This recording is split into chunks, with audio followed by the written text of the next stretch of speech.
બહુ મહત્વનો છે.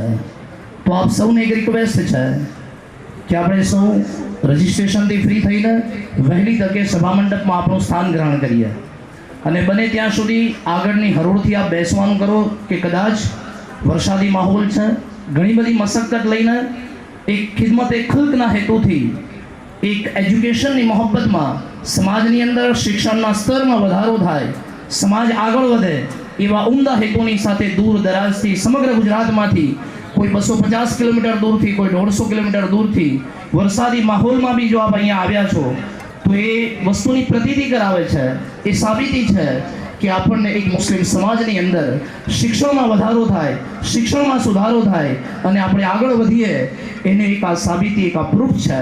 તો આપને રિક્વેસ્ટ છે કે આપ આગળથી બેસો. આકસ્મિક સંજોગો અનુસાર જો કોઈ પાછળથી લેટ આવે તો એમને બેસવામાં સરળતા રહે, એટલે આપણે સૌ આગળથી આપણા સ્થાનને ગ્રહણ કરશું. આપણી વચ્ચે આપણા મહેમાનો સ્થાન ગ્રહણ કરી રહ્યા છે.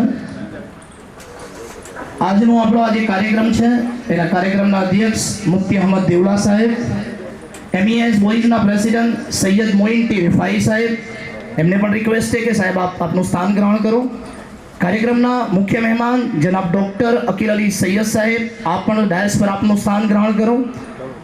એડવોકેટ તાહિર હકીમ સાહેબ, પઠાણ મોહમ્મદ આરિફ સાહેબ, આપને રિક્વેસ્ટ છે કે આપ સૌ ડાયસ પર આપણે આપણું સ્થાન ગ્રહણ કરીએ.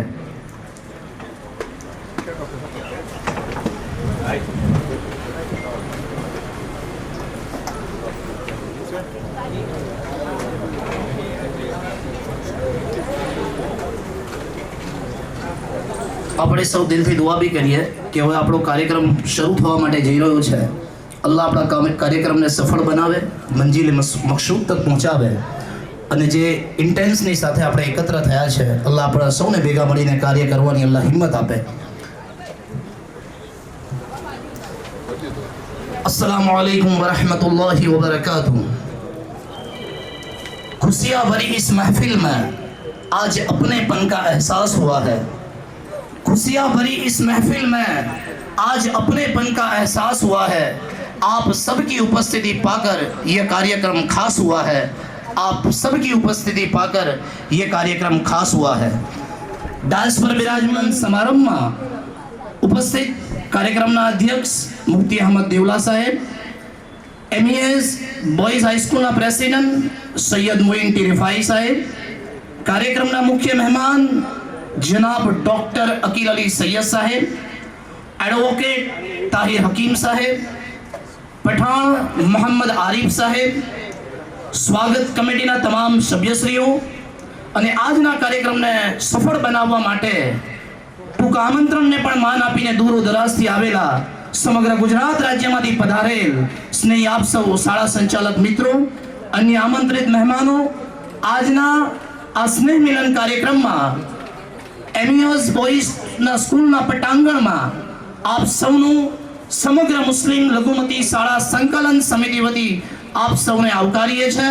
આપ સૌનો તહે દિલથી હાર્દિક હાર્દિક સ્વાગત કરીએ છીએ.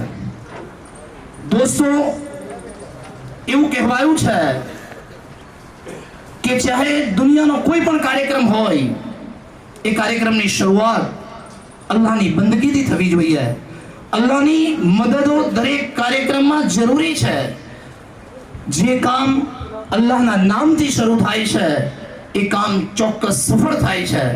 એટલા માટે તો કહેવાયું છે ખુદાને સર્વ સોંપીને ખુદાનું ધાર્યું થવા દે, ખુદાને સર્વ સોંપીને ખુદાનું ધાર્યું થવા દે, ખુદાના સૂરમાં તારા હૃદયનો સૂર મિલાવી દે, ખુદાને સર્વ સોંપીને ખુદાનું ધાર્યું થવા દે, ખુદાને સર્વ સોંપીને ખુદાનું ધાર્યું થવા દે.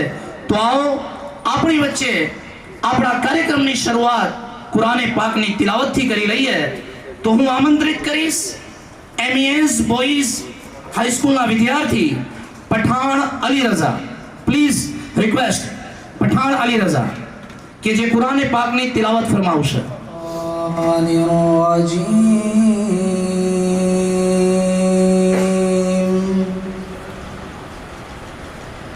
बिस्मिल्लाहिर्रहमानिर्रहीम.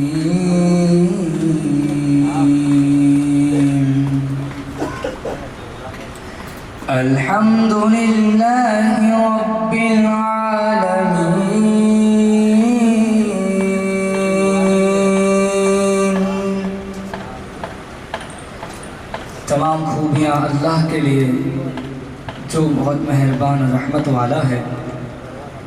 الرحمن الرحیم،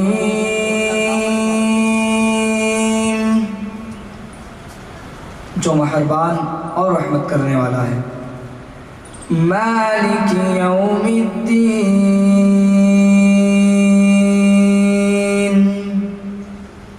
روز جزا کا مالک۔ ایاک نعبد و ایاک نستعین، اور ہم تجھی کو پوجے اور تجھی سے مدد طلب کرتے ہیں۔ اہدنا الصراط المستقیم، اور ہمیں سیدھی راہ پر چلاؤ۔ صراط الذین انعمت علیہم، راستہ ان کا جن پر تو نے احسان کیا۔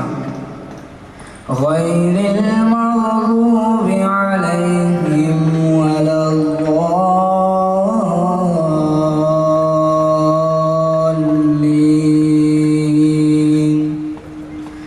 نہ ان کا جن پر تیرا غضب ہوا۔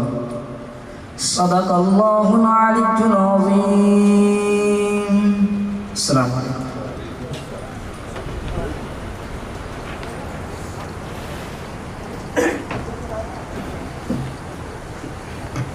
શુક્રિયા। હવે આપણે કુરાન પાકની તિલાવત કરી। હવે હું નાત શરીફ માટે આમંત્રિત। شہر کا وقت تھا معصوم کلیاں مسکراتی تھی، ہوائے خیر مقدم کے ترانے گنگناتی تھی۔ ابھی جبریل بھی اترے نہ تھے کعبے کے منبر سے کہ اتنے میں صدا آئی ہے عبداللہ کے گھر سے۔ مبارک ہو شہ ہر دو سرا تشریف لے آئے، مبارک ہو محمد مصطفیٰ تشریف لے آئے۔ مولاي صلی وسلم دائما ابدا على حبيبك خير الخلق كلهم، محمد سید الکونین والثقلین، محمد سید الکونین والثقلین والفریقین من عرب ومن آجام۔ نہ کوئی آپ جیسا ہے نہ کوئی آپ جیسا تھا، کوئی یوسف سے پوچھے مصطفیٰ کا حسن کیسا تھا۔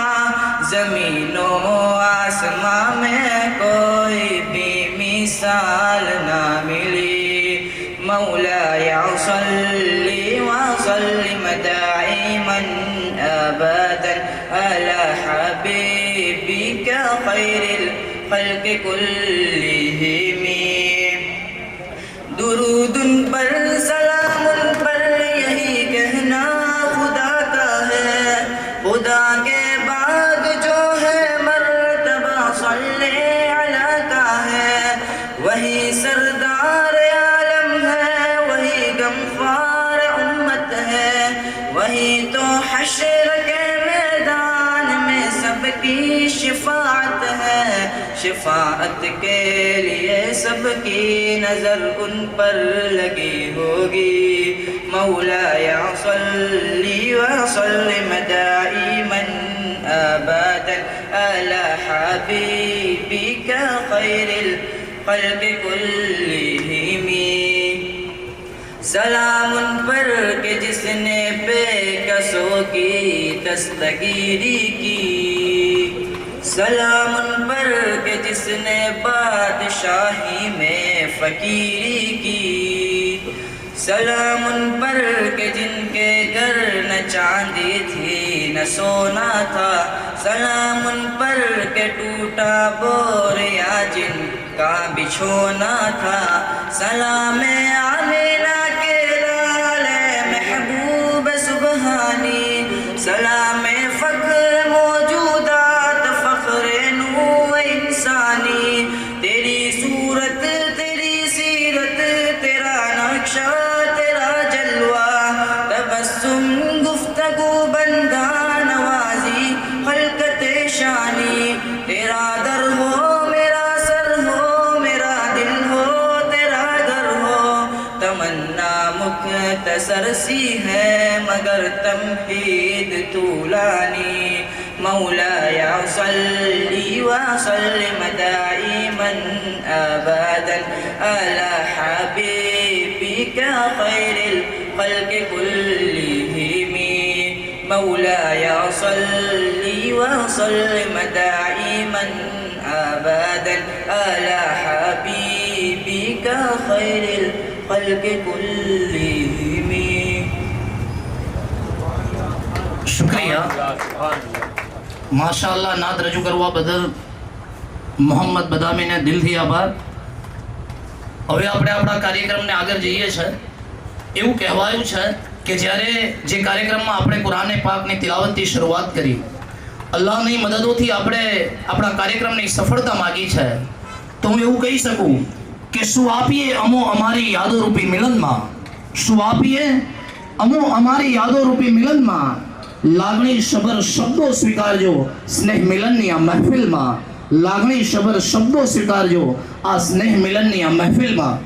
એવું કહેવાયું છે કે શબ્દથી શબ્દ ઓળખાય છે અને તે જ શબ્દથી ઓળખાય છે વ્યક્તિ. શબ્દથી શબ્દ ઓળખાય છે અને તે જ શબ્દથી ઓળખાય છે વ્યક્તિ. ખરેખર આપ સૌની ઉપસ્થિતિથી અમારા હૃદય હર્ષોપલ્લિત થયા છે. આપણી વચ્ચે બિરાજમાન આપણા મહેમાનશ્રીઓ આપણાથી અપરિચિત ન રહે એ પણ જરૂરી છે. તો આવો આપણા સૌ વતી મહેમાનોનું ક્ષેત્રમાં પોતાના એરિયામાં મોટું નામ ધરાવે છે એવા લોકો આજે અહીંયા હાજર છે. હું સંસ્થાના ટ્રસ્ટી તરીકે આપ બધાનો આભાર માનું છું. તમે બધા એમ તો બધાને સ્ટેજ પર બેસાડવું જોઈએ એ પ્રકારની હસ્તીઓ છે, કેટલાક તો હું ઓળખું છું. એટલે એક પ્રકારે આપણે કહી શકાય કે ગુજરાતની સોશિયો પોલિટિકલ લીડરશિપ અહીંયા છે એવું છે. એક ચિંતા સાથે આપણે અહીંયા આજે ભેગા થયા છે. આપણી શાળાઓનું ગુણવત્તા સુધરે, શાળાઓનું સંકલન થાય, શાળાઓને ઉદ્ભવતા સમય સમય પર પ્રશ્નોનું નિરાકરણ આવે અને સરકાર સાથે ભેગા મળીને, બીજી એનજીઓ સાથે ભેગા મળીને કઈ રીતે એનો ઉકેલ લાવો એના માટે આપણે ઇન્શાઅલ્લાહ કોશિશ કરીશું. આજના પ્રોગ્રામમાં આપણા મોંઘેરા મહેમાન આપણી વચ્ચે હાજર છે. હું સૌથી પહેલાં વાત કરીશ આપણા હઝરત મુફ્તી અહેમદ દેવલા સાહેબ દામદ બરકાતુહુ. અલ્લામા ઇકબાલનો શેર છે, मेरी ज़िंदगी का मकसद तेरे दीन की सरफराजी, मेरी ज़िंदगी का मकसद तेरे दीन की सरफराजी, मैं इसीलिए मुसलमान, मैं इसीलिए नमाजी. तो આપણી વચ્ચે જે આજના પ્રોગ્રામના અધ્યક્ષ બી છે મુફ્તી અહેમદ દેવલા દામદ બરકાતુહુ, આપણા બધાથી અપરિચિત નથી. All India Muslim personal law બોર્ડની વાત હોય, જમિયતે ઉલમાની વાત હોય, રાષ્ટ્રીય સ્તરે એમણે એમાં ભાગ ભજવ્યો છે. જંબુસર ખાતે Darul Uloom, English medium, Gujarati medium school, ITI અને એક મોટું હોસ્પિટલ જેમાં ઇવન સિટી સ્કેનની સુવિધાઓ છે. એટલે છેવાડાના ગામ સુધી બી એજ્યુકેશન પહોંચે, આરોગ્ય સ્તરની સેવાઓ પહોંચે એના માટે હંમેશા પ્રયત્નશીલ હોય છે. હું સંસ્થા વતી એમનો આભાર માનું છું અને એમને આવકારું છું. આપણા બીજા મહેમાન પ્રોફેસર અકીલ સૈયદ સાહેબ આપણી વચ્ચે હાજર છે, જે સમય સમય પર ગુજરાતભરમાં વિવિધ પ્રોગ્રામો દ્વારા એજ્યુકેશન સ્તરે જાગૃતિ ફેલાવવાનું ફેલાવવાની વાત હોય, માર્ગદર્શનની વાત હોય, કેરિયર ગાઈડન્સની વાત હોય, કાયદાકીય ક્ષેત્રે ગૂંચવણભર્યા સવાલોના જવાબ મેળવવામાં મદદરૂપ થવું હોય, એમાં હંમેશા અગ્રેસર હોય છે. પ્રોફેસર અકીલ સૈયદ સર અહીંયા પારુલની લો ફેકલ્ટીના ડીન રહી ચૂક્યા છે. હાલ મરણ વસ્તાનવી સાહેબની જે યુનિવર્સિટી ને જે વિશાળ કેમ્પસ છે એમાં જે વસ્તાનવી યુનિવર્સિટીનું જે આયોજન છે, જે એમની સ્પેશિયાલિટી બી છે, કોઈ નવી યુનિવર્સિટી બનાવવું હોય તો કઈ રીતે બનાવી શકાય એના માટે એમની સ્પેશિયાલિટી છે ને બહુ કામ બહુ પ્રશંસારૂપ એમણે કર્યું છે. ને ઇન્શાલ્લાહ નજીકના ભવિષ્યમાં ગુજરાતમાં બી એક મોટી યુનિવર્સિટી એમના થકી નિર્માણ પામશે ઇન્શાલ્લાહ. તો હું સંસ્થા વતી આપનો આવકારું છું. આપણી વચ્ચે ત્રીજા આપણા મોંઘેરા મહેમાન છે એડવોકેટ તાહિર હકીમ સર, જે હાઈકોર્ટના એડવોકેટ છે અને ઓલ ઇન્ડિયા મુસ્લિમ પર્સનલના બોર્ડમાં બી લીગલ સેલના ફાઉન્ડિંગ મેમ્બર છે. આપણે બધા એમને બહુ સારી રીતે જાણીએ છીએ. કાયદાકીય ક્ષેત્રે જે જ્યારે હાઈકોર્ટ જવું હોય તો અગ્ર નામ તાહિર હકીમ સાહેબનું આવે છે. જે વિવિધ પ્રશ્નો ઉદ્ભવતા હોય અને એમાં એક વિશ્વસનીય સ્તરનું નામ કે આપણે વિશ્વાસ મૂકી શકાય એવું એક નામ આપણા એડવોકેટ તાહિર હકીમ સાહેબનું છે, જે હંમેશા અવેલેબલ હોય છે. અમે બી જ્યારે બી અમારા સંસ્થા વતી અથવા બીજા બી કોઈ બી કામ માટે એમને ક્યારે બી ફોન કર્યો, હંમેશા એક પ્રમાણિક જે એડવાઇસ કહેવાય એમનાથી મળે છે. તો જે આપણને લઘુમતી તરીકે જે આપણને અધિકારો મળેલા છે બંધારણ થકી અને એનો શું મતલબ છે અને એ અધિકારોને આપણે કઈ રીતે એને મેળવી શકાય અને કઈ રીતે એનો મતલબ છે એ સમજવા માટે અને એ વિશેની સમજ આપવા માટે આપણી વચ્ચે હાજર છે. અને જે એક પ્રકારે આપણે એ બી વિચારીએ છીએ કે આપણે એક લીગલ સેલની બી એક સ્થાપના કરીએ કે ભાઈ કેમ કે આ સમય પર જે બંધારણના હાથમાં લઈને આપણે જે કાયદાકીય પ્રશ્નો આપણે મૂંઝવતા હોય એનો ઉકેલ લાવવા માટે તો એના વિશે બી માર્ગદર્શન ઇન્શાલ્લાહ એડવોકેટ તાહિર હકીમ આપશે. હું એમને બી આવકારું છું. ચોથા આપણા મહેમાન છે આરિફ પઠાણ સર, જે અમારા સંસ્થાના ટ્રસ્ટી બી છે અને એજ્યુકેશન ક્ષેત્રે બહુ લાંબા ગાળાનો અનુભવ છે અને બહુ ઊંચી પોસ્ટ પર કામ કરી ચૂક્યા છે.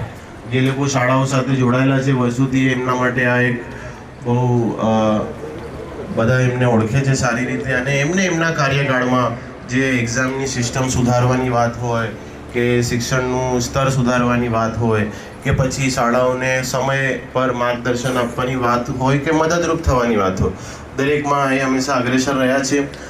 અત્યારે હાલ અમારી જે સ્કૂલમાં પ્રોગ્રામ થવા જઈ રહ્યો છે એવી આ સ્કૂલની બીજી 3 બ્રાન્ચીસ છે અને આમાં એ સિવાયના અલગ અલગ કોર્સીસ અમે ચલાવીએ છીએ. 12 ધોરણ સુધી બાળક ભણી લે પછી સીએના કોર્સીસ ચાલે છે, જીપીએસસીના ચાલે છે, સરકારી નોકરીના જે તલાટી હોય, કોન્સ્ટેબલ હોય, પીએસ હોય, સમય પર જે એક્ઝામ્સ આવતી હોય એને અનુરૂપ ક્લાસીસ ચલાવીએ છીએ અમે આ સંસ્થા થકી. અને એમાં અમારા આરિફ પઠાણ સર, સાહિદ અલી સૈયદ સાહેબ અને અમારા બીજા ટ્રસ્ટીઓ એમાં બહુ મહત્ત્વનો ભાગ ભજવે છે. અને આજે આપણી વચ્ચે કેમ કે એમનો એજ્યુકેશન ક્ષેત્રે બહોળો અનુભવ છે અને કેમ કે નાની વસ્તુઓ સરકારની વિવિધ યોજનાઓનો આપણને ખ્યાલ નથી હોતો. પરમિશન લેવાનો પ્રશ્ન હોય, વર્ગ વધારાનો પ્રશ્ન હોય કે આવા કોઈ બી પ્રશ્ન હોય તો હંમેશા આપણને મૂંઝવણ થતી હોય છે. અને આમાંથી કેટલાક લોકો એવા છે જેમણે વર્ષ પહેલાં, 2 વર્ષ પહેલાં, 3 વર્ષ પહેલાં સ્કૂલ ચાલુ કરી હશે. તો એ દ્રષ્ટિએ આરિફ પઠાણ સરનો બહોળો અનુભવ છે ને ઇન્શાલ્લાહ એ આપણને એમાં માર્ગદર્શન આપશે આજે. લાસ્ટ બટ નોટ લીસ્ટ અમારા જે મુર્શિદ કહેવાય, અમારા જે સંસ્થાના પ્રેસિડેન્ટ છે, આ શાળા છે એ સિવાય બીજી 3 શાળા મેં તમને કીધી એમાં 8000 બાળકો ભણે છે. અમારી સંસ્થાના પ્રેસિડેન્ટ હાલ એડવોકેટ સૈયદ મોઇન્ટી રિફાઈ સાહેબ, જે સંસ્થાના સેક્રેટરી 40 વર્ષ રહ્યા છે, 50 વર્ષ ઉપરનો વકાલતનો અનુભવ છે અને એમની આગેવાનીમાં આ સંસ્થાનો વહીવટ થાય છે. અને મેં તમને કીધું એ પ્રમાણે 12 ધોરણ પછીના બી વિવિધ કોર્સીસ અહીંયા ચાલે છે અને બાળક 12 ધોરણ પછી બી એને શું આપણે કઈ રીતે આને સારી નોકરી મળે, એમ્પ્લોયમેન્ટ મળે અને સારો વિદ્યાર્થી બને. આ સંસ્થાઓનો એક હેતુ આપી છે કે ભાઈ આપણે ખાલી ભણાવવાના નથી, આપણે અખલાક બી બનાવવાના છે. તો આપણા માટે કામયાબી આ દુનિયાની કામયાબી નથી, આપણા માટે અસલ કામયાબી તો આખિરતની કામયાબી છે. આપણે આ દુનિયા પછી, મોત પછી જો આપણને જન્નત નહીં મળે તો આપણી કામયાબી ના કહેવાય, એ નિષ્ફળતા છે આપણી. તો એ બાબતને ધ્યાનમાં રાખીને આ સંસ્થા થકી ચારિત્ર્યનું સિંચન થાય વિદ્યાર્થીઓમાં અને અખલાક આપણા બચ્ચાઓમાં આવે અને એક નમૂનારૂપ બને, એના માટે હંમેશા પ્રયત્નશીલ અમે રહીએ છીએ. તો અમારા સંસ્થાના પ્રેસિડેન્ટ અને આજના સમારંભમાં સ્ટેજ પર બિરાજમાન એડવોકેટ સૈયદ મોઇન્ટી રિફાઈ સાહેબનું હું સ્વાગત કરું છું. સાહેબ યજમાન બી છે, સાહેબ મહેમાન બી છે. અને જેમ મેં કીધું, તમે બધા મોંઘેરા મહેમાન અમારી વચ્ચે હાજર છે. એક ફિકર સાથે અહીંયા હાજર થયા છો. એક ઇન્શાઅલ્લાહ કુરાનમાં આયા છે, ઇન્નમલ મુમિનૂના ઇખ્વા, બેશક મોમિન આપસ में भाई भाई है सर. તો આપણે નમૂનો પૂરો પાડીશું ઇન્શાઅલ્લાહ. અને આજના પ્રોગ્રામ થકી એક એવું સંગઠનની રચના થાય અથવા એવું કંઈક માર્ગદર્શન મળે આપણને કે આપણે પછી ભેગા મળીને બધા કંઈ સારું કાર્ય કરીએ. એના માટે એક ફિકર સાથે અહીંયા હાજર થયા છે. અમુક મુદ્દાઓની ચર્ચા થશે અને પછી આપણે એના વિશે કઈ રીતે આગળ વધવું એની બી ચર્ચા થશે. અમારા બીજા મેમ્બર ડૉક્ટર ઇફ્તિખાર મલિક છે, ઇકબાલ પટેલ સાહેબ ઝેનિથ સ્કૂલના ચેરમેન છે, એ લોકો બી આના માટે વિસ્તૃત વાત કરશે. તો ઇન્શાઅલ્લાહ આપણો જે મકસદ છે એમાં આપણે બધાને કામયાબી મળે ઇન્શાઅલ્લાહ એની દુઆ કરીએ છીએ અને અલ્લાહનો શુક્ર અદા કરીએ. સવારે વરસાદ બહુ ભારે હતો, સમયસર વરસાદ થોભી ગયો છે, અલ્લાહનો શુક્ર. અને अल्लाह हृदय से हम आपका स्वागत करते हैं, हम आपसे मोहब्बत बेशुमार करते हैं. आपके पावन कदमों ने किया इस मंच को पावन, इसीलिए हम आपका स्वागत तहे दिल से करते हैं, इसीलिए हम आपका स्वागत तहे दिल से करते हैं. પુષ્પ એ લાગણી, માન, ભાવ વ્યક્ત કરવાનું પ્રતીક છે અને ભાવુકતાનો એક દસ્તાવેજ છે જેના ઉપર ખુશ્બુ રૂપે સહી ખુદાની હોય છે. એવું કહેવાયું છે કે જગતમાં જ્યારે કોઈને કંઈ અર્પણ કરવાની શરૂઆત થઈ હશે ત્યારે આ જગતમાં સન્માનની પણ શરૂઆત થઈ હશે. તો આવો આપણી વચ્ચે બિરાજમાન આપણા મોંઘેરા મહેમાનોનું આપણે પુષ્પ અને સોલથી સ્વાગત. હું એમને રિક્વેસ્ટ કરીશ કે એમનું સ્વાગત માટે હું શાલ અને બુકેથી સ્વાગત કરવા માટે આમંત્રિત કરીશ ફિરોજભાઈ મોદન સર અને રફીકભાઈ કોઠારિયા સાહેબને કે પ્લીઝ સર आओ અને આપના વરદ હસ્તે આજના આપણા સમારંભના અધ્યક્ષ મુફ્તી અહમદ સાહેબ દેવલા, અલ્તાફભાઈ ચરખા સાહેબને વિનંતી કરીશ કે આવો સાહેબ, અને રફીકભાઈ કોઠારિયા સાહેબ કે આપના વરદ હસ્તે આજના સમારંભના અધ્યક્ષ મુફ્તી અહમદ સાહેબ દેવલા સાહેબનું આપ સ્વાગત કરો કે જેમનું બુકે અને સાલથી સ્વાગત થઈ રહ્યું છે.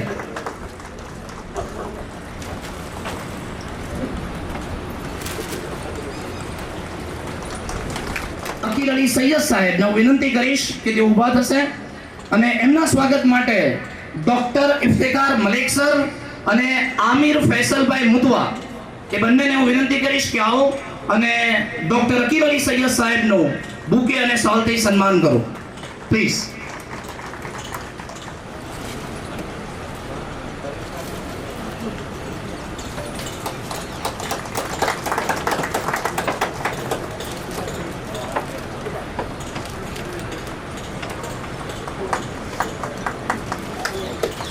शुक्रिया साहेब. ત્યારબાદ આપણી વચ્ચે વિરાજમાન ડોક્ટર તાહિર હકીમ સાહેબ. આપ સૌ જાણો છો, હમણાં સાહેબે પરિચય આપ્યો છે કે જે એડવોકેટ છે અને મુસ્લિમ સમાજનો એક એવી શખ્સિયત છે કે જે દરેક ક્ષેત્રે આગળ ઊભા રહે છે. એમનું સન્માન થઈ રહ્યું છે. આપણા માટે પ્રાઉડ મુવમેન્ટ છે કે જેમને ડોક્ટર મોહમ્મદ હુસેન સર અને મૌલાના શૌકત સર બંને બુકે અને શોલથી એમનું સન્માન કરશે.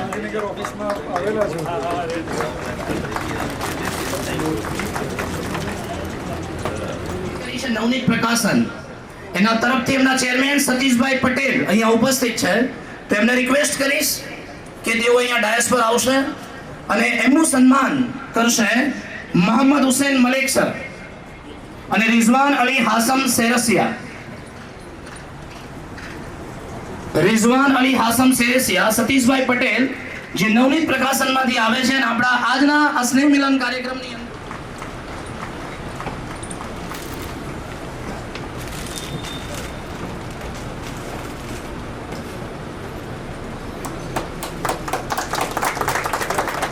જરૂરી નથી, પણ એના માટે આપણે પોતે સારા હોવું એ જરૂરી છે.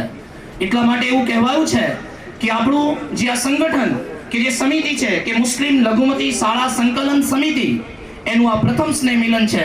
અને આપને અહીંયા ઉપસ્થિત કરવાનો કે આપ જે દૂર દરાજથી અહીંયા આવ્યા છો એ શા માટે આવ્યા છો, એટલા માટે એવું કહેવાયું છે, મેં તો અકેલા ચલા થા જાનિબે મંઝિલ की ओर, मैं तो अकेला चला था जानिबे मंजिल की ओर, लोग आते गए और कारवा बनता गया, लोग आते गए और कारवा बनता गया. તો હું આ સ્વાગત સમિતિના ડોક્ટર ઇફ્તિખાર મલિક સરને રિક્વેસ્ટ કરીશ કે આવો સાહેબ, આજના કાર્યક્રમનો ઉદ્દેશ શું છે, એનો હેતુ શું છે, એની પ્રસ્તાવના શું છે, એના માટે આપ આપણા સ્નેહી સંચાલક મિત્રોને પ્રકાશ પાડો. Doctor Iftikhar Malik sir. नहमदहु वनस्तईनुहु वनस्तगफिरुहु वनुमिनु बिहि वनतवक्कलु अलैहि वनऊज़ु बिल्लाहि मिन शुरूरि अनफुसिना व मिन सय्यिआति अमालिना मन यहदिल्लाहु फला मुदिल्ल लहु व मन युद्लिल फला हादिय लहु वनशहदु अन ला इलाहा इल्लल्लाह वहदहु ला शरीका लहु वनशहदु अन्न मुहम्मदन अब्दुहु व रसूलुहु. अम्मा बाद अऊज़ु बिल्लाहि मिनश शैतानिर रजीम बिस्मिल्लाहिर रहमानिर रहीम.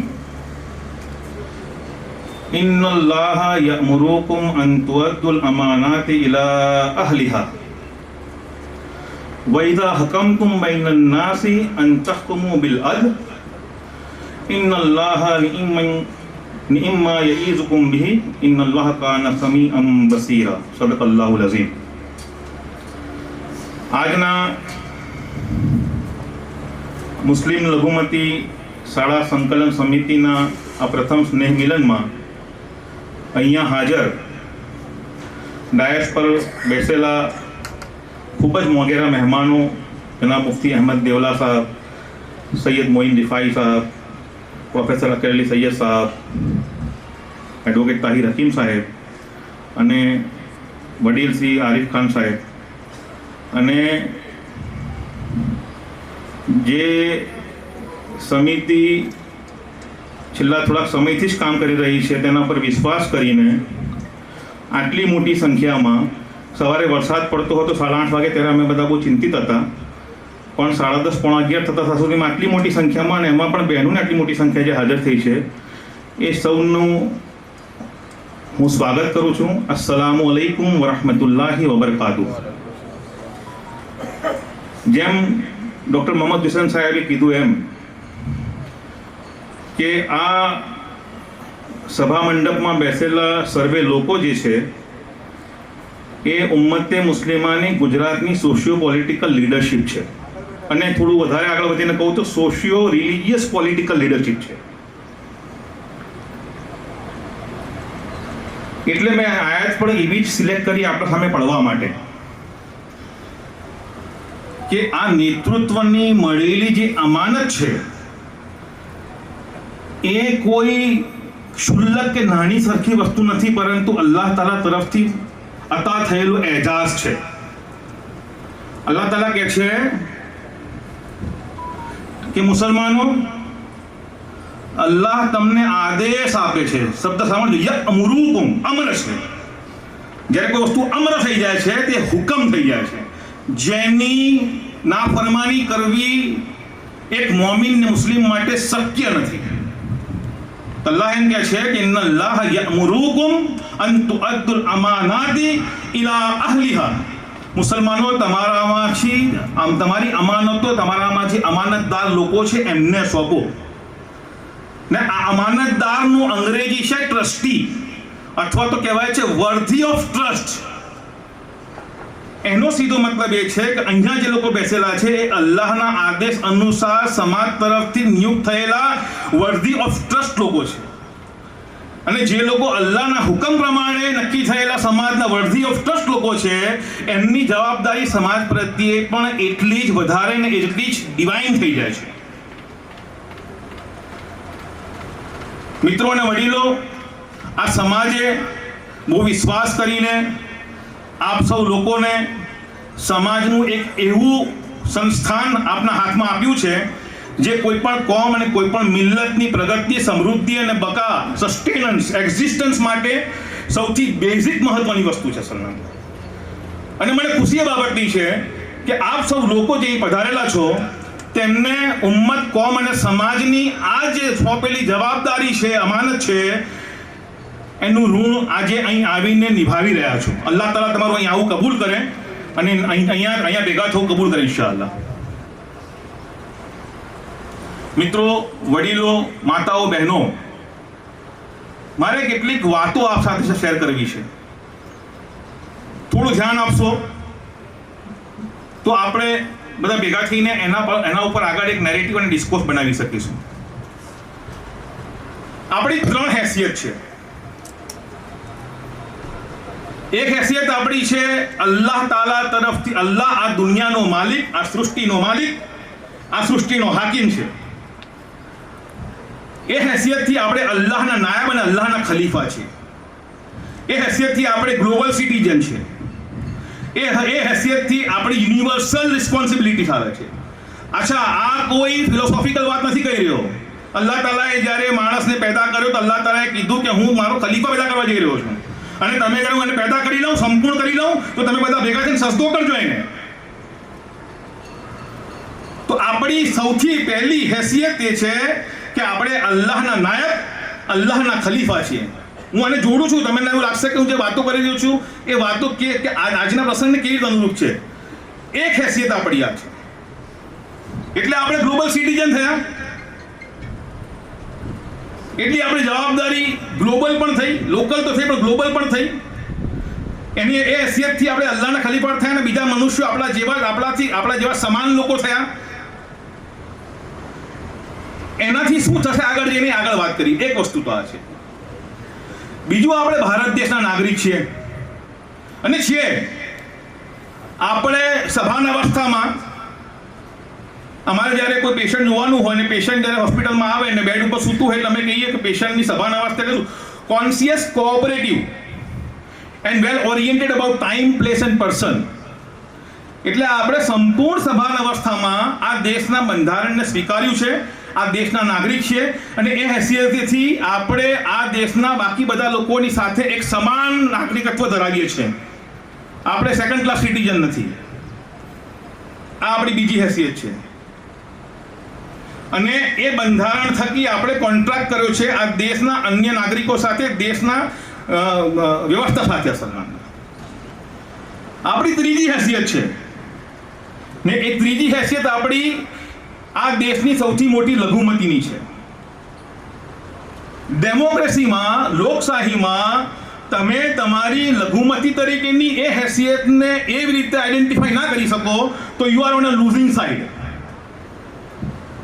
તો આપણી ત્રીજી હેસિયત છે એક આ દેશની સૌથી મોટી લઘુમતીની, અને એ હેસિયતે આપણે આ દેશના બંધારણ થકી કોન્ટ્રાક્ટ કરતી વખતે એ વાત આપણા સમક્ષ આવી અને આપણે સ્વીકારી કે આટલા બધા વૈવિધ્યપૂર્ણ દેશના અંદર તમારા એક્ઝિસ્ટન્સ, અસ્તિત્વ માટે તમને જે અધિકાર મળશે એ અધિકાર આટલા છે ને આપણે કીધું કે અમને સ્વીકાર્ય છે ને અમને એવું લાગે છે કે આટલા અધિકારો અમને મળી જશે તો અમે આ દેશની માઇનોરિટી તરીકે અહીંયા અમે અમારી આઈડેન્ટિટી સાથે એક્ઝિસ્ટ કરી શકીશું. આપણી આ ત્રણેય હેસિયત જે છે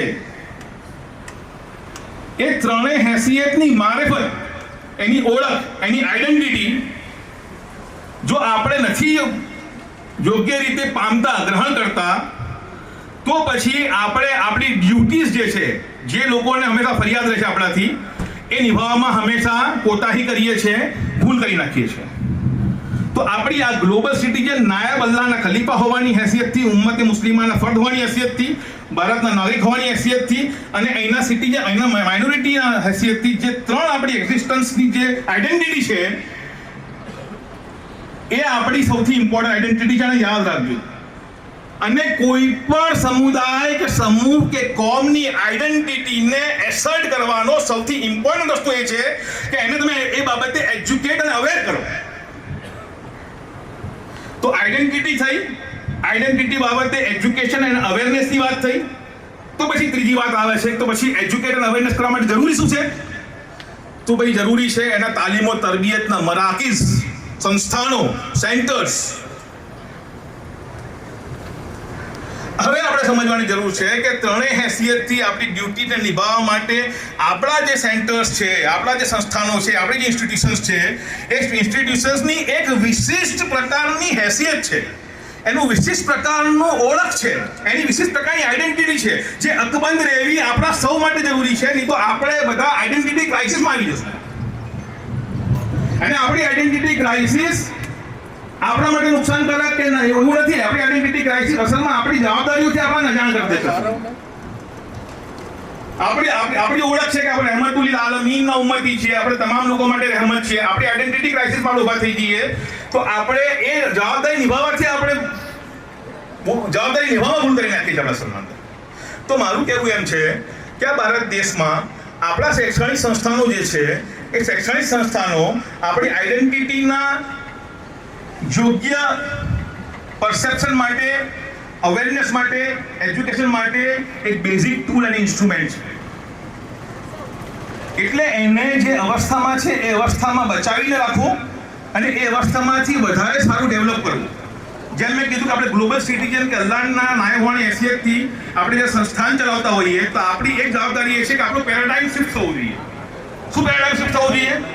આપણે માનીએ કે આપણે અક્ષર જ્ઞાન આપી દીધું, આપણે કોઈને નોકરી આપવા માટે એનું જ્ઞાન આપી દીધું, આપણે કોઈ સ્કિલ ડેવલપ કરી, ધેટ ઇઝ ગુડ. પણ આપણું પેરાડાઇમ શિફ્ટ થવું જોઈએ કે આપણે તો દુનિયાને લીડ કરવા માટે પેદા કરે છે અલ્લાહ તાલા આપણા. જ્યારે આપણો પેરાડાઇમ શિફ્ટ થશે, યુનિવર્સલ થશે, આપણું પેરાડાઇમ ગ્લોબલ સિટીઝનનું પેરાડાઇમ થશે, તો આપણે દુનિયામાં ન્યાય પ્રસ્થાપિત કરવા વાળે લીડરશિપને પેદા કરવા માટે શૈક્ષણિક સંસ્થાનોને એવી રીતે બનાવવાનો પ્રયત્ન કરશું.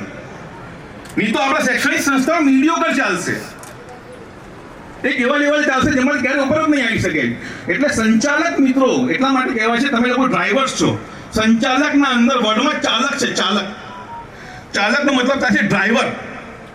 તો ડ્રાઈવરનું પેરાડાઇમ શિફ્ટ થશે, સંચાલકનું પેરાડાઇમ શિફ્ટ થશે તો એ સંસ્થાને લોકલથી ગ્લોબલ લઈ જશે. તો એ પેરાડાઇમ શિફ્ટ કરવું આપણું એટલા માટે બહુ જરૂરી છે. આ પેરાડાઇમ શિફ્ટથી આપણે આપણા અધિકારોને પણ પ્રાપ્ત કરશું. આ પેરાડાઇમ શિફ્ટથી આપણે આપણી ક્વોલિટી પર સુધારશું. આ પેરાડાઇમ શિફ્ટથી આપણે કોના સાથે કોલાબોરેટ કરવું છે, કોના સાથે સંકલન કરવું છે, કોના સાથે સંયુક્ત થઈને કામ કરવું છે, કોર્ડિનેશન કરવું છે, એટલું આપણું વિઝન ખુલશે અને મોટા પ્રમાણમાં બૃહદ થશે. કેનવાસ આપણું બૃહદ થશે સર. તો આ સૌથી ઇમ્પોર્ટન્ટ વસ્તુઓ જે બેઝિક આઈડિયા આગળ પાછળ હતો કે આપણા શૈક્ષણિક સંસ્થાનોનું આ હેસિયત છે. આ હેસિયતને બાકી રાખવી આપણા સૌની જરૂરત છે. અને એ જરૂરિયાતોના કોઈ પણ ડેમોક્રેસીમાં, કોઈ પણ લોકશાહીમાં, હવે ત્રીજી મુદ્દો લાવું છું. આ કોઈ તકલીફ નથી, કેટલીક માહિતી છે, કેટલીક સમજ છે જે હું તમારા સુધી એને મોકલવા માંગુ છું. તો આ જે ત્રીજી વસ્તુ છે કે હવે આ સંસ્થાનોની આવી હેસિયત હોવી જોઈએ, અથવા આપણા શૈક્ષણિક સંસ્થાનો આવા હોવા જોઈએ, અને આવા રાખવા માટે જે કંઈ પણ કરવું પડશે. અને એમાં આપણે જો ભૂલ કરી નાખશું તો આપણી આઈડેન્ટિટી ક્રાઇસિસ ઊભી થશે. એટલી આપણે સમજ પડી જાય. તો ત્રીજી વસ્તુ એ છે કે કોઈ પણ ડેમોક્રેસીમાં તમારા પાસે રહેલા અધિકારને સુરક્ષિત રાખવાનો રસ્તો શું? એવું કહેવાય છે કે ડેમોક્રેસીમાં તમારા અધિકારને સુરક્ષિત રાખવાનો સૌથી ઇમ્પોર્ટન્ટ વસ્તુ એ છે કે તમારું એક સારું પોલિટિકલ એમ્પાવરમેન્ટ હોવું જોઈએ, અથવા તમારા પાસે કાનૂનનું બહુ સારું નોલેજ હોવું જોઈએ. અને ત્રીજું એ છે કે તમારા પાસે લોકશાહીમાં લોકો હોવા જોઈએ. આપણે જે દેશમાં રહીએ છીએ એ દેશની પરિસ્થિતિ એવી છે, હું લાંબી ચર્ચા એટલા માટે નહીં કરું કે પાછળવાળા વડીલો આખી વાત ખુલીને મૂકશે, કે આપણું પોલિટિકલ એમ્પાવરમેન્ટ ગ્રેજ્યુઅલી ધીમે ધીમે ક્ષીણ થવા માંડ્યું. આપણે માનીએ કે ના માનીએ, એના પાછળના ઘણા બધા કારણો છે, એ ચર્ચા ક્યાંક પછી કરશું. એ આજનો વિષય નથી, પણ જે વસ્તુ એક લોકશાહીમાં તમારા અધિકારને સુરક્ષિત રાખી શકે એમાં સૌથી ઇમ્પોર્ટન્ટ વસ્તુ તમારું પોલિટિકલ એમ્પાવરમેન્ટ છે. બીજું છે તમારું કોઈ પણ લોકશાહીનો બીજો ભાગ છે એ જ્યુડિશિયલ પ્રોસેસીસ છે. એ જ્યુડિશિયલ પ્રોસેસીસમાં બાયલેટરલ બંને પક્ષે ભૂલો છે. એક પક્ષ એવો છે જે લોકોના અધિકારો છે એના વિશે એમની કોન્સ્ટિટ્યુશનલ લિટરસી 0 અથવા નહીવત છે, અને જે લોકો કોન્સ્ટિટ્યુશનલ લિટરસી ધરાવે છે એ લોકો પણ જ્યારે સમાજને લીડ કરે છે તો એમને જે લોકો સાથે ડીલ કરવાનું છે એ લોકો પાસે એને મેનિપ્યુલેટ કરવાના ઘણા બધા રસ્તા છે. બે વસ્તુ થઈ. તો ત્રીજી વસ્તુ બાકી રહી લોકશાહીમાં, અને લોકશાહીમાં ત્રીજી વસ્તુ એ છે પીપલ્સ પાવર, લોકશક્તિ, સંગઠન, સામૂહિક એડવોકેસી. તો ભારત દેશના મુસ્લિમો પાસે હવે એમની આઈડેન્ટિટીને બચાવી રાખવા માટેના જે મુખ્ય સંસાધનો છે, સંસ્થાનો છે, એ શાળાઓ, કોલેજો, મદ્રસાઓને બચાવવા માટે એમની પરિસ્થિતિ જે છે પરિસ્થિતિમાં રાખીને એમને વધુ પૂરો કરવા માટે એ અધિકારોને બચાવી રાખવા માટે જનશક્તિ, પીપલ્સ પાવર સૌથી ઇમ્પોર્ટન્ટ વસ્તુ છે. એવા ઇતિહાસમાં આવી કેટલીય ઘટનાઓ છે કે તમારો 100% અધિકાર હતો પણ તમારું જમીન ઉપરનું મૂવમેન્ટ 0 હતી, અને તમારો અધિકાર એવી રીતે છીનવી લેવામાં આવ્યો ને તમે કંઈ બોલી શક્યા નથી. આપણે એની ચર્ચા આજે નથી કરતા. You were a definite people to own that right, અને તમારા પાસે તમે 100% મતલબ જમીન પર તમારી કોઈ મુવમેન્ટ ન હતી. કપિલ સિબ્બલ સાહેબે હમણાં આ જે લઘુમતી શાળાઓનો જે કેસ ચાલે છે, તમને ખબર હશે કે એમ્પ્લોયમેન્ટ આવ્યું ને આ સંકલન સમિતિનું અસ્તિત્વ આવવા માટેનો આખી જે પ્રોસેસ છે, પ્રોસેસનો ભાગ બી એ જ છે કે આપણે સરકારમાં અહીં હાઈકોર્ટમાં કેસ કર્યો, હાઈકોર્ટમાં આપણે અલગ કર્યું છે. અને છેલ્લી વાત કરીને હું મારી વાત પૂરી કરું. છેલ્લી વાત એવી છે, અમે એવું વિચાર્યું કે શિક્ષણ એક એવી બાબત છે જેમાં મુસલમાનોમાં અંદર પણ જેટલા પણ ડિફરન્સીસ છે એ ડિફરન્સીસને પાટી દઈને આપણે બધાને એક કરી શકશું ઇન્શાઅલ્લાહ. ઇન જનરલ મુસ્લિમોમાં એક ખાસ પ્રકારનો એક વેવ ચાલે છે કે ભાઈ બધાએ એજ્યુકેટ થવું, એજ્યુકેશન માટે પ્રયત્ન કરવા, શૈક્ષણિક સંસ્થાનો ખોલી, સ્કૂલો ખોલવી. તો અમને એવું લાગ્યું કે શિક્ષણ માટે મુસલમાનોના દરેક પ્રકારના જે સમૂહો છે એ સમૂહોમાં એક જ પ્રકારનો ખ્યાલ પ્રવર્તે છે, અને એના માટે એક સ્ટ્રીમલાઇન થઈ શકે છે. તો શિક્ષણને બેઝ બનાવીને આપણે મુસ્લિમોને એક જગ્યાએ ભેગા કરવા, એક થવા માટે આહવાન કરવું અને સંગઠિત કરવા. અને આપ સૌ લોકોથી પણ આજે અમે એ જ આહવાન કરીએ છીએ કે થોડાક આપણા નાના મોટા જે કંઈ પણ ડિફરન્સીસ છે, ડિફરન્સીસને નેવે મૂકીને સામૂહિક રીતે ખાસ કરીને શિક્ષણ માટે પ્રયત્ન કરીએ, ભેગા થઈએ, એના માટે વિચારશીલ થઈએ. આજનું આ કાર્યક્રમ એ સ્નેહ મિલન એના માટે રાખવામાં આવ્યો છે. છેલ્લે અલ્લામા ઇકબાલનો શેર કરીને મારી વાત પૂરી કરું છું. मनफियत एक है इस कौम के नुकसान भी एक ही इनका नबी दीन भी ईमान भी एक, हर में पाक भी अल्लाह भी कुरान भी एक, क्या बड़ी बात थी होते जो मुसलमान भी एक. अल्लाह ताला આપણા આ પ્રયત્નોને અલ્લાહ કબૂલ કરશે ઇન્શાઅલ્લાહ. અલ્લાહથી દુઆ છે, તમે પણ દુઆ કરશો અલ્લાહ તાલાથી. કામ બહુ મોટું છે, હિમાલય જેવું છે, હે ને. માણસને ભેગા રાખવું દુનિયાનું સૌથી મોટું કામ છે. પણ પેલા કવિએ કીધું છે ને, કદમ અસ્થિર હોય એને કદી રસ્તો નથી જડતો, અડગમનના મુસાફિરને તો હિમાલય પણ નથી નડતો. ઇન્શાઅલ્લાહ આપણને હિમાલય પણ નહીં નડે ઇન્શાઅલ્લાહ. अस्सलाम वालेकुम व रहमतुल्लाहि व बरकातुहू. थैंक यू, जज़ाकुमुल्लाहु खैर. દીને જવાબ આપ્યો છે ઇફ્તિકાર સાહેબ.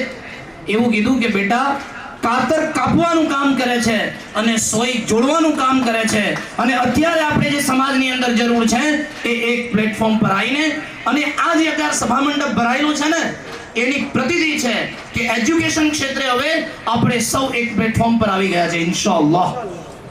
અને આપણે દુઆ બી કરીએ કે અહીંયા એમઈએસ બોયઝના પટાંગણમાંથી જે ફિઝા ઉઠે ને એ સમગ્ર હિન્દુસ્તાનની અંદર મુસ્લિમોની અંદર બેદારી લાવે કે આપણે દીનની સાથે એજ્યુકેશનને કાયમ કરવું છે. તો હવે હું વધારે વાત ન કરતા આપણા આજના જે મુખ્ય મહેમાનો છે જેમને આપણે સાંભળવાના છે, મિત્રો યાદ રાખો મારી એક વાત એમના વક્તવ્ય પહેલા એવી કહેવી છે કે આ સભા મંડપમાં જે આપ સૌ બેઠા છો, આપણી સંસ્થાઓ વર્ષોથી મહેનત કરી રહી છે. એ લોકોએ બહુ આગળના પૂર્વજોએ બહુ મહેનત કરી છે. જો આપ કદાચ એમને સાંભળવાની અંદર 1 કલાક ધ્યાન આપશો ને તો આવનારી ઇન્શાઅલ્લાહ જનરેશન સુધરી જશે. એટલે શાંતિથી આપ સૌ એમને સાંભળજો. એટલા માટે अस्सलाम वालेकुम वरहमतुल्लाहि वबरकातुहू. આજના કાર્યક્રમના સદર જનાબ મુફ્તી અહેમદ દેવલા સાહેબ, વક્તાઓ વકીલ સૈયદ સાહેબ, પ્રોફેસર સાહેબ, વકીલ એડવોકેટ તાહિર હકીમ સાહેબ, અમારી સંસ્થાના ચેરમેન એમડી રફાઈ સાહેબ, એમએસ્ટના બધા ટ્રસ્ટીઓ તેમજ પૂરા રાજ્યમાંથી અત્રે આવેલ શાળા સંચાલક મંડળના અથવા તેના પ્રતિનિધિઓ, મુસ્લિમ લઘુમતી શાળા સંકલન સમિતિના પ્રથમ સ્નેહ મિલન કાર્યક્રમમાં સમગ્ર રાજ્યમાંથી પધારેલ આપ સૌનું એક વડોદરાવાસી તરીકે અને એમઈએસના એક ટ્રસ્ટી તરીકે આપ સૌનું તહે દિલથી સ્વાગત કરું છું, ખૈર મકદમ કરું છું. જે વાત કરી ઇફ્તિકાર સાહેબે આજના કાર્યક્રમનું પ્રયોજન, મને લાગે છે કે એમણે આપણને બધાને કંઈક તંદ્રામાંથી જગાડ્યા છે. આપણે જાગીને આ રચીને શું કરવાનું છે. શિક્ષણ વિભાગ સાથેની સેવાઓ દરમિયાન અત્યારે ઉપસ્થિત ઘણા મહાનુભાવોને અગાઉ પ્રત્યક્ષ મળવાનું થયું છે, પણ આજે સૌને એક સ્થાને ભેગા થયેલા જોઈને ખૂબ આનંદ અનુભવું છું. આ વિશાળ સભામાં સામેલ આપ બધાને મારા ખૂબ ખૂબ અભિનંદન, કારણ કે સમાજના ઉત્કર્ષના એક ઉમદા હેતુ માટે આજે આપણે સૌ ભેગા થયા છીએ. એ કહેવામાં જરા પણ અતિશયોક્ત નહીં હોય કે આજનો દિવસ એક ઐતિહાસિક ઘટના બની રહેશે અને આ સંગઠન જે પણ રચવા જઈ રહ્યું છે તેના પાયાના પથ્થર તરીકે આજે ઉપસ્થિત આપણે સૌ વર્ષો સુધી સ્મૃતિમાં રહીશું. સંગઠન રચવાની જરૂર શા માટે પડી? ડૉક્ટર સાહેબે આપણે વાત કરી એટલે પહેલો વિચાર મારા મનમાં એ જ આવ્યો હતો, આ સંગઠન શા માટે? કોઈ આપણું સાંભળતું નથી એટલા માટે?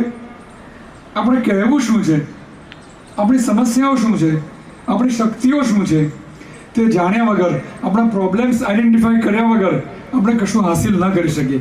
એટલે આજે જે 8 મુદ્દાનો એજન્ડા બનાવ્યો છે એ બહુ અઘરું પેપર બનાવ્યું છે જાવેદભાઈએ. બધા જ પ્રશ્નો ફરજિયાત છે કે નહીં ખબર નહીં મને, પણ એ એજન્ડા બહુ જ લાંબા ગાળાની યોજનાઓ ધ્યાનમાં રાખીને બનાવવામાં આવ્યો છે.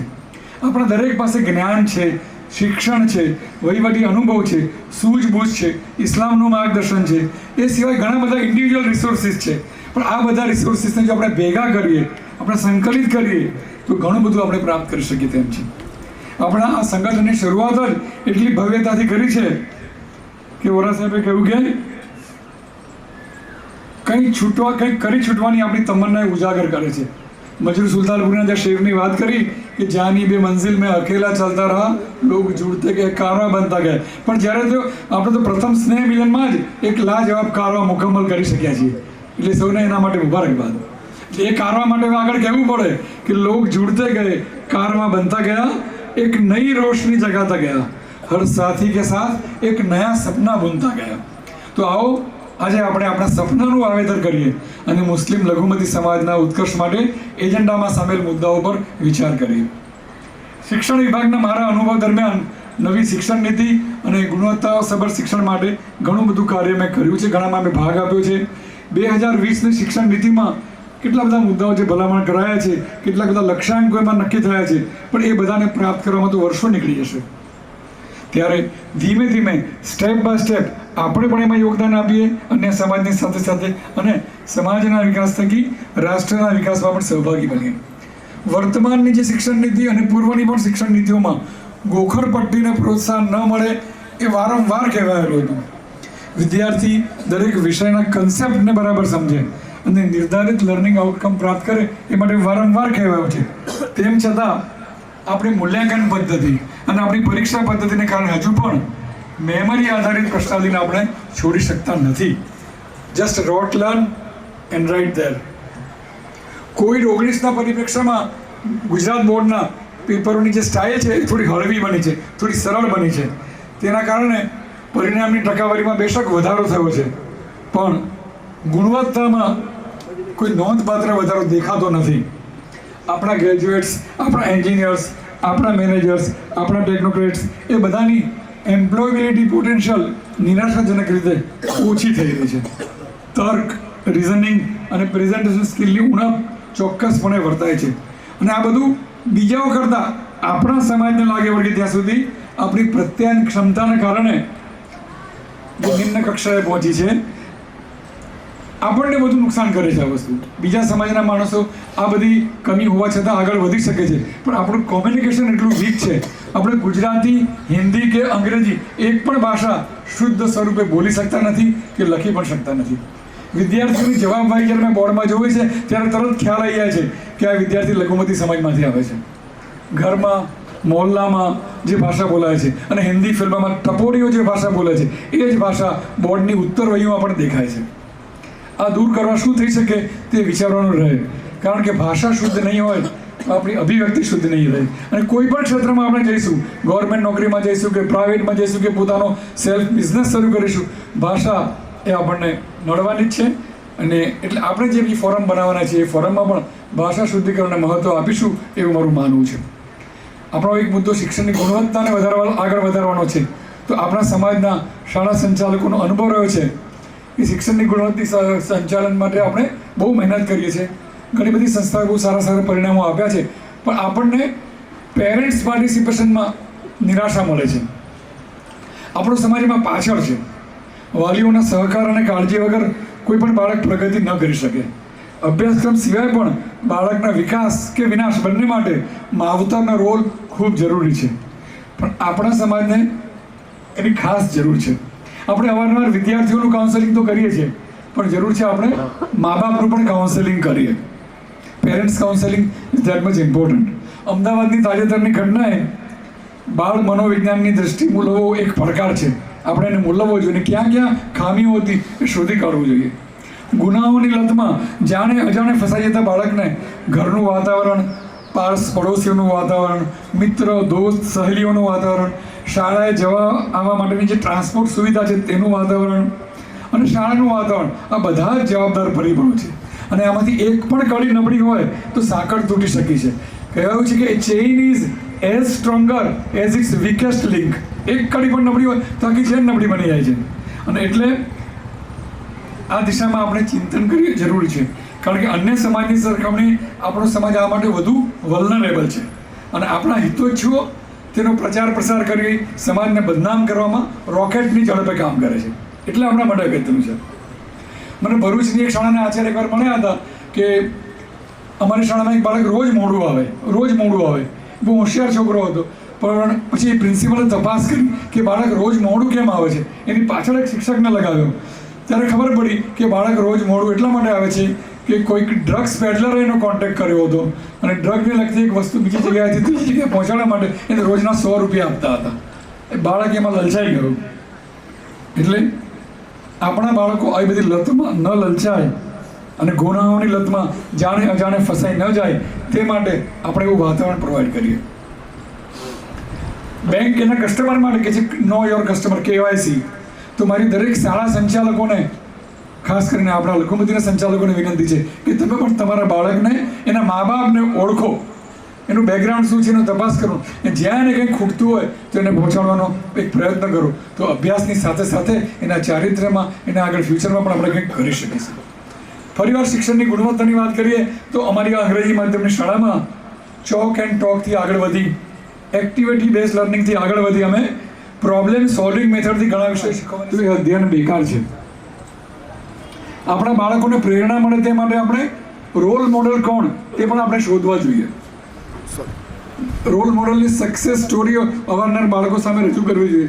ગુજરાત ટુડે જે આપણું અખબાર છે એમાં રોજ 4-5 કિસ્સા એવા આવે છે કે બાળકો કેવી રીતે ગરીબીમાંથી પણ, ટ્યુશન વગર પણ, કોચિંગ વગર પણ IAS IPSની સ્પર્ધાત્મક પરીક્ષાઓ ક્લિયર કરી શકે. પણ આ ગુજરાત ટુડેનો આ સંદેશ બધા સુધી પહોંચતો નથી. એટલે આપણે શિક્ષણ સાથે સંકળાયેલા સૌની એ પણ ફરજ બને છે કે બાળકોને આપણે સારી કોઈ સક્સેસ સ્ટોરીઓ બતાવીએ, એમાંથી એમને પ્રેરણારૂપ માર્ગદર્શન મળે એવું કંઈક કરીએ. આપણા રોલ મોડેલ કોણ હોવા જોઈએ? Abdul Kalam Azad, doctor APJ Abdul Kalam, sir Sayyed Ahmed, એ ઉપરાંત સંખ્યાબંધ ઉદ્યોગપતિઓ, સાયન્ટિસ્ટો, વૈજ્ઞાનિકો અને પ્રોફેશનલ આપણા સમાજે આપણને આપ્યા છે. પણ એનાથી આપણા બાળકો પરિચિત નથી અને એમાંથી બાળકોને જે પ્રેરણા મળવી જોઈએ એ પ્રેરણા નથી મળતી. ફરી શિક્ષણની જે વાત કરીએ તો કન્યા શિક્ષણ બાબતે મને એક મસ્ત ચર્ચા થઈ હતી એક વાર.